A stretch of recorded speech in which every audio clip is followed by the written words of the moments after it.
જય શ્રી રામ વાલા વિદ્યાર્થી મિત્રો, સ્વાગત છે આપ સૌનું દરજી સર કેમિસ્ટ્રીની અંદર. તો આજે આપણે જોવા જઈ રહ્યા છીએ ચેપ્ટર નંબર 7 કે જેની અંદર રેડોક્સમાં ઓક્સિડેશન આંક એક ખૂબ જ અગત્યનો ટોપિક છે.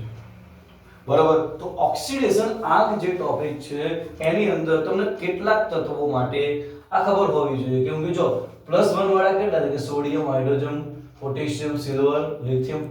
બરાબર, એવી જ રીતે +2 વાળા કેટલા barium, magnesium, calcium, barium, zinc, Hg એટલે કે મર્ક્યુરી, કોપર અને આયર્ન. +3 વાળા એલ્યુમિનિયમ, બોરોન. -1 વાળા Ah એટલે કે hydrogen, fluorine, chlorine, bromine, iodine.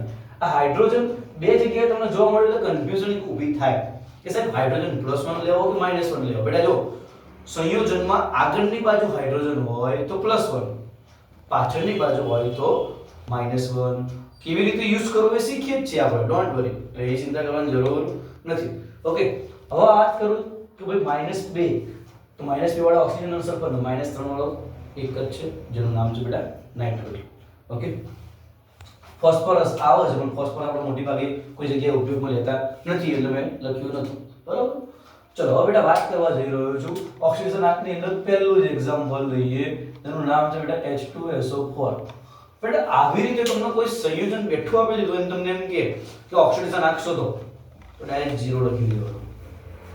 કેમ છે? કેમ કે સંયોજનનો ઓક્સિડેશન આંક શૂન્ય થાય. સંયોજનનો ઓક્સિડેશન આંક શૂન્ય થાય. ખરેખર તો ઓક્સિડેશન આંક માટેના નિયમો હોય પણ આજનો તમે આ એક લેક્ચર મસ્ત ચકાચક ભણી લેશો એ પછી કોઈ પણ પ્રકારના નિયમો ભણવાની જરૂર આવશે નહીં. ઓક્સિડેશન આંક ગમે તેવો કેમ નહીં હોય તમે શોધી લેશો. ઓકે, તો ટેન્શન લેવાની કોઈ જરૂર છે નહીં. વાત કરવા જો બેટા H2SO4 માં જો અહીંયા S ની નીચે અંડરલાઈન હોય તો આપણને ખબર પડે કે અહીંયા આપણને સલ્ફરનો ઓક્સિડેશન આંક શોધવાનું કીધું છે. ઓકે, એટલે કન્ફ્યુઝન દૂર કરી દો કે બેટા અંડરલાઈન નથી આપી અને સંયોજન આપ્યું હોય તો આખા સંયોજનનું ઓક્સિડેશન આંક શું થઈ જશે? શૂન્ય. પણ જો અંડરલાઈન આપી છે તો આપણે એનું શોધીશું. ચેપ્ટર નંબર 1 ની અંદર તમે ખૂબ જ સારી રીતે આણ્વિક દળ શોધતા શીખ્યા છો. ધોરણ 9 માં પણ આ ટોપિક આપણો આવે છે તો એ તો તમે પર્ટિક્યુલરલી બેઝિક વેમાં શીખ્યા છો. બસ એના જેવી સેમ ટુ સેમ ઘટના થોડી ઘણી એ કરવાની. જો વાત કરીએ એની અંદર તો હું તમને અહીંયા આપણે બરાબર કરીને લખતા આવીએ છીએ પણ અહીંયા માટે કરીને લખવું પડશે. શું કરીને લખવું પડશે? માટે. અમુક નિશાની પણ લાઈફની અંદર ઇમ્પોર્ટન્ટ હોય છે. બરોબર, અહીંયા આગળ હાઇડ્રોજન બેટા 2 છે એટલે 2 કૌંસમાં હાઇડ્રોજન પ્લસ સલ્ફર 1 છે તો 1 કૌંસમાં સલ્ફર, ઓક્સિજન 4 કૌંસમાં ઓક્સિજન ઇઝ ઇક્વલ ટુ 0. આટલું કરતા આવડે? આટલું આવડે ના આવડે બેટા? હા આવડે. સાહેબ આવડી ગયું. 2 અહીં મૂક્યા કૌંસમાં હાઇડ્રોજન પ્લસ સલ્ફર 1 જ છે એટલે 1 કૌંસમાં સલ્ફર, ઓક્સિજન 4 છે એટલે 4 કૌંસમાં ઓક્સિજન ઇઝ ઇક્વલ ટુ 0 મૂકી દેવાનું. ઇઝ ઇક્વલ ટુ 0 મૂકવાનું ભૂલવાનું નથી બેટા. જો આ ભૂલી ગયા તો તમે ઘણું બધું ચૂકી ગયા. ઓકે, ઇઝ ઇક્વલ ટુ 0 મૂક્યા પછી આવાના સ્ટેપ તમને મસ્ત ચકાચક રીતે સમજણ પડશે. જો અહીંયા હાઇડ્રોજન ક્યાં આવ્યો છે? સંયોજનમાં આગળની બાજુ. એટલે હાઇડ્રોજન કેવો હશે બેટા? +1. કેવો હશે? +1. તો હું એ લખીશ 2 કૌંસમાં +1 પ્લસ સલ્ફરનું તો શોધવાનું છે એટલે સલ્ફરને જેમ છે એમ જ રહેવા દઈશું. કોઈ પણ પ્રકારનો એમાં છેડછાડ કરવાની નહીં. ઓક્સિજનમાં બેટા -2 છે તો એ ઓક્સિજન જગ્યામાં શું લખવાનું બેટા? -2. આ બાજુ શું લખવાનું? 0. એવી જ રીતે માટેની નિશાની ભૂલતા જ નહીં. માટે આપણા માટે ઇમ્પોર્ટન્ટ છે. 2 × 1 એટલે +2 પ્લસ S એકા S કહેવાય. S છો બેટા પાંચડો નથી, ધ્યાન રાખજો. ઘણી વખત ઘણાનો પાંચડો S જેવો હોય.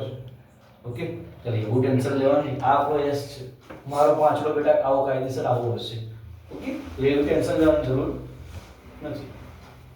S પ્લસ 4 દુ 8 પણ પ્લસ માઇનસમાં મોટા ભાગની નિશાની અહીંયા કરવા જઈશું એટલે -8 થઈ જશે. Is equal to 0. માટે હવામાં સલ્ફરને કરતા બનાવવો પડે. આ -8 પેલી બાજુ જાય તો +8 થઈ જશે. એમાંથી આ બગડો દૂર થઈ જશે તો અહીંયા જવાબ આવશે આપણી જોડે +6. તો આ સલ્ફર માટેનો ઓક્સિડેશન આંક તમે શોધી લીધો. તો પહેલો દાખલો પૂરો. બેટા 2 માર્કની અંદર પૂછાય એવા દાખલા છે. બરોબર, અને દિવાળી પતી ગયા પછી તમારા લોકોને આ ચેપ્ટર મોટા ભાગે ચાલતું હોય રેડોક્સ. ઓકે, અને બીજી પરીક્ષામાં તો સાહેબ ઓક્સિડેશન આંકના દાખલા પૂછાય તમને આવડતા નથી તો ના આવડે ટેન્શન શું કમ લો છો યાર? 10 20 બેઠા છો, શીખવાડી જ દેશે. જો બીજો શીખવાડું તને બોર આવતો જ રહેજે તું, સમજો? HNO3 માં n નો શોધવો છે. હવે આપણે થોડી ગતિ વધે, બાઇક ચાલુ કરીએ એટલે ધીમું ધીમું હોય, થોડું આગળ જાય એટલે ગતિમાં વધારો થાય. શું કેવું ભાઈ? થાય ના થાય ફુરકાન? હા થાય. તો વાત કરીએ બેટા વધારો કરીએ તો વધારો આમ થશે, 1 કૌંસમાં h પ્લસ 1 કૌંસમાં n પ્લસ 3 કૌંસમાં o ઇઝ ઇક્વલ ટુ 0. હમણાં શીખવાડ્યું એમ આટલું કરતા તો નાના KG 1 2 વાળા છોકરાને આવડી જાય જો શીખવાડીએ ને તો. એમને એમ કે આઈ બિહાર તો કે જો તો આવડે તો એમ ના, એના માટે કોઈ થાય. બરોબર? તો અહીંયા આવી ઘટના ક્લિયર. હવે માટેની નિશાની કરીને 1 કૌંસમાં +1 લખવાનું, કેમ કે હાઇડ્રોજન અહીંયા આગળ છે. ઓકે ભાઈ, તો અહીંયા આગળ એમાં લખવાનું એ h નથી હો, +1 છે. તમે લોકો એ છે ને પ્લસ ને h બનાવી દો, તમારે ઇમ્પોર્ટન્ટ હોય તમારા માટે h. બરોબર? 1 કૌંસમાં અહીંયા આગળ +14 લખવા પડે. સોરી હું ખોટો છું ભાઈ, હું ખોટો છું ભાઈ, કારણ કે આપણે તો અહીંયા આગળ નાઇટ્રોજન નું શોધવાનું છે. એ મારા જેમ તમે આણ્વીય દળની જગ્યાએ અહીંયા 14 ના મૂકતા એટલે તમે પણ ખોટા પડી શકવાની સંભાવનાઓ વધી જશે. તો અહીંયા આપણે લખવાનું છે n નું n જ ભૂલી ચૂક્યા છે, n નું -3 ના લખી દેતા ને તો 0 0 બંને બાજુ થશે. કેમ કે આપણે અંડરલાઈન કર્યું હોય ને એનો ખબર હોય તો ના લખાય. શું? ઓક્સિજન આપો. 3 કૌંસમાં ઓક્સિજન નો -2 થાય બેટા એટલે 0. ઓકે, એવી જ રીતે +1 + n × -6 ઇઝ ઇક્વલ ટુ 0 થાય. ઓકે, તો દરજી સાહેબ આપણે તો n ના કરતા બનાવી દઈએ. બનાવી દો નહીં યાર, તમારા માટે છો એવું છે. આ -6 છે, પહેલી વાર જાય તો +6 થઈ જાય. આ એકડો છે, પહેલી વાર જાય તો -1 થઈ જાય. તો નાઇટ્રોજન કે મળે 5. કોઈ વાંધો નહીં બેટા, તારા 5. ઓકે, +5. જો હું તમને લોજિક સમજાવું. એક તમે ચોથા ચેપ્ટરની અંદર એટલે કે રાસાયણિક બંધનમાં ભણ્યા હશો. આ થિયરિકલ સમજાવું છું, ચેપ્ટરની અંદર નથી. ચોથા ચેપ્ટરની અંદર તમે ભણ્યા હશો. ચોથું એટલે રાસાયણિક બંધારણ, કે નાઇટ્રોજનના લોહીસ બિંદુ કેટલા? તો કે 5. નાઇટ્રોજનની બાહ્યતમ કક્ષામાં કેટલા ઇલેક્ટ્રોન રહેલા? તો પણ 5. તો એ શું કરે? 3 ઇલેક્ટ્રોન મેળવવાનો પ્રયત્ન કરો તો જ એની અષ્ટક રચના પૂર્ણ થાય. બેટા 3 ઇલેક્ટ્રોન મેળવો છે એટલા માટે -3. બરોબર? જો બહુ જ બધી ઊર્જા આપી 5 ઇલેક્ટ્રોન ગુમાવતો હોય તો કેવો દેખાય? +5 કહેવાય બેટા. સમજણ પડે છે? એટલે નાઇટ્રોજનની બે ઓક્સિડેશન અવસ્થા થઈ શકે, +5 કાં તો -3, પણ મોટા ભાગે -3 જ હોય છે. ગમે તે જગ્યાએ મૂકવાની આવે તો -3 જ આવશે, પણ હા શોધવાની હશે તો +5 પણ આવી શકે. એવું નથી કહેતો કે -3 લખી જ દેવાનું કટ્ટે. એમાં કટ્ટે ના ચાલે. એટલે આવી રીતે પરફેક્શન સાથે લખવું પડે. હવે એક બે દાખલા એવા છે જે તમને જોઈને એમ લાગશે સાહેબ આ તો સરખા નહીં. ના, સરખા નહીં હો ભાઈ. આપણે એમાં થોડુંક મોટિવેશન આપતા રહીશું. મોટિવેશન મીન્સ કે મોડિફાઈ કરેલા દાખલા છે. આપણે તો ઘરની ખેતી બેટા, ઘરમાં જ બનાવીએ દાખલા. 5 રૂપિયા કિલો. અહીંયા ઉપર હું માઇનસ લખું, બરોબર છે?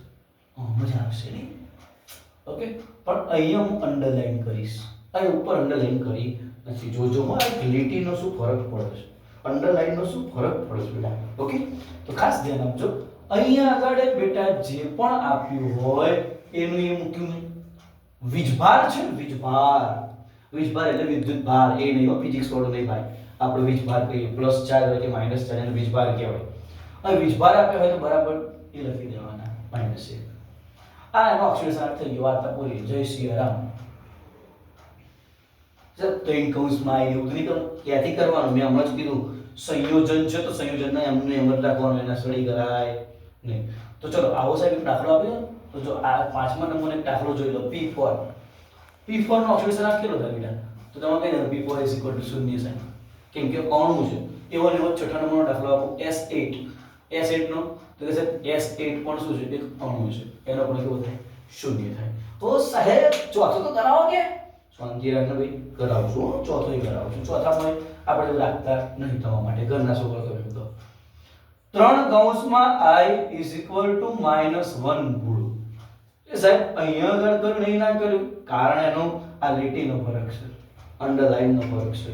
આની જોડે નથી, આની જોડે છે, તો આની જોડે આપણે આવી વ્યવસ્થા કરવી પડે.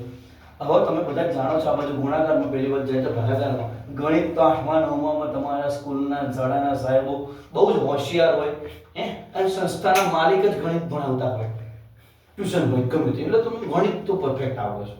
તો ગુણાકારમાં છે પહેલી વાત જાય ભાગાકારમાં થઈ જશે, બરોબર. આય તો આ થઈ ગયા ઓક્સિડેશન આંકના અગત્યના મુદ્દાઓ. બેટા જો દરજી સજોડે આવો ને તો હોમવર્ક તો મળે, હોમવર્ક 50 ગ્રામ જેટલું મળે, વધારે નહીં આપતા આપણે, બરોબર. ગાંઠિયા મરચા, ગાંઠિયા લો, ભજીયા લો કે પાપડી લો, મરચા તો આપણે ફ્રી, કેટલા 50 ગ્રામ જેટલા.